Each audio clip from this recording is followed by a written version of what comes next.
17 जून फिर आ गया। वो सारी यादें ताज़ा हो गई जब मॉडल टाउन लाहौर में शब खून मारा गया। पुलिस ने बाप पर्दा माओ, बहनों और बेटियों के हिजाब की भी परवाह नहीं की। उनके चेहरों पर थप्पड़ मारे गए। एहतजाज करने वाले कई अफराद को गायब कर दिया गया। उन पर मुकदमात दर्ज कर दिए गए। उनमें से मुतअद्दिद के तो पेशियां भुगत भुगत कर घर ही उजड़ गए।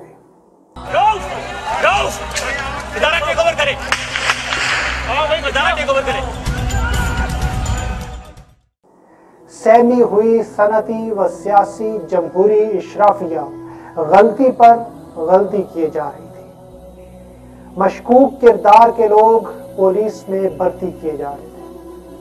कुल्लू भट्ट जैसे कारकुनों को इस्तेमाल किया जा रहा था।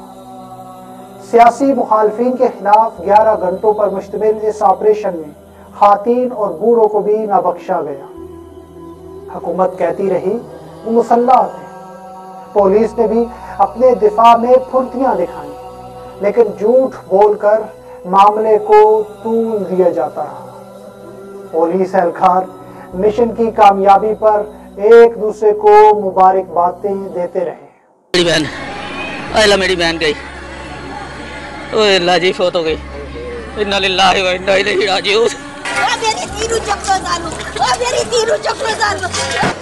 अलगर्ज कैमरे की आंख ने सब मनाजिर दिखाए, मगर मजाल है कि सानिया के जिम्मेदारान को कैफरे किरदार तक पहुंचाया जाए। ये तो दूर की बात है, केस ही आगे नहीं बढ़ने दिया गया। हुकूमत खुद ही कमीशन बनाती, खुद ही रिपोर्टें दबा लेती और कहा जाता ये सब कुछ मुल्की मफाद में नहीं, ज्यादती ये है कि लवाकिन पर ही मुकदमे दर्ज कर दिए गए। मसला यह है कि अगर तहरीक इंसाफ की हुकूमत ने भी सानिया के कसूरवारों को बेनकाब करके उन्हें सजाएं न दी तो इस हुकूमत को नाकाम ही कहा जाएगा। चले मान लिया इंसाफ करना, गैर जानिबदार तफ्तीश करना साबिक हुक्मरानों की जिम्मेदारी थी, क्योंकि इल्जाम उन पर था, बारे सबूत उन पर था। हाँ, मगर तहरीक इंसाफ क्यों नहीं कर रही, जिन्होंने अपने इलेक्शन में ये नारे लगाए थे कि हम साने मॉडल टाउन को में इंसाफ दिलाएंगे। मुजरिमों को नहीं पकड़ा, आपको इंसाफ नहीं मिला। इसकी वजह यह कि ये खुद पीछे है उसके। मैं आप पूरे वसूख से कहता हूं कि ये ऑर्डर्स पे किया गया। अगर साबिक वजीर आला शहबाज शरीफ की बात की जाए और उनके वज़रा अगर इस साने में बिल वास्ता या बिला वास्ता मुलव्विस नहीं थे, वो गैर जानिबदार तफ्तीश से खौफजदा क्यों थे? मुझे और आपको शायद कभी उम्मीद थी कि साबिक दबंग चीफ जस्टिस साकिब निसार इस हवाले से इकदामात उठाएंगे।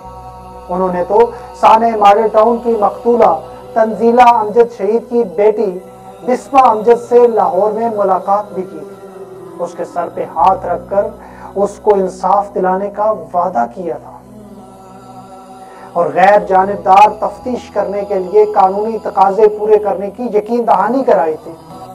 उसके बाद सुप्रीम कोर्ट का लार्जर बेंच बना, JIT बनने पर इत्तफाक हुआ और इस फैसले के खिलाफ स्टे ऑर्डर आ गया।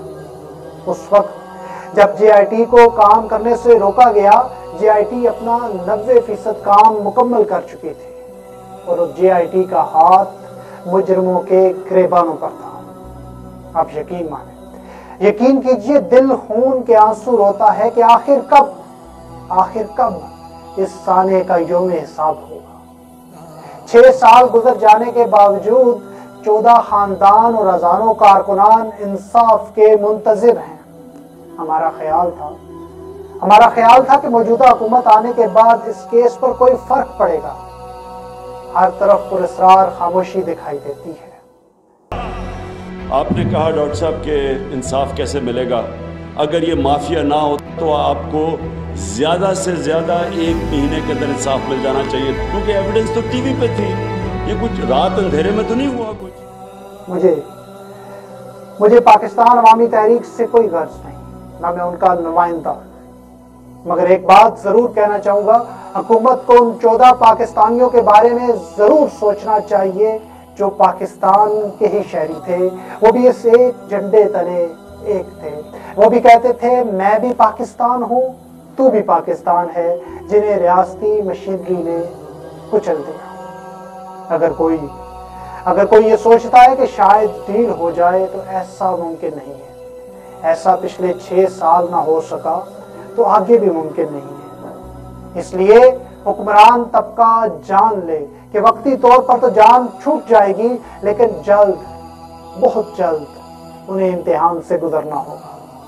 जूं वक्त गुजरता जाएगा ये इम्तिहान सख्त से सख्त तर होता चला जाएगा। सानियात की अगर तफ्तीश नहीं होगी, इंसाफ नहीं होगा, तो अवाम का हाथ होगा, शोधा के लवाइकीन का हाथ होगा और हुक्मरानों का, जालिमों का गिरेबान होगा। जुल्म फिर जुल्म है, बढ़ता है तो मिट जाता है।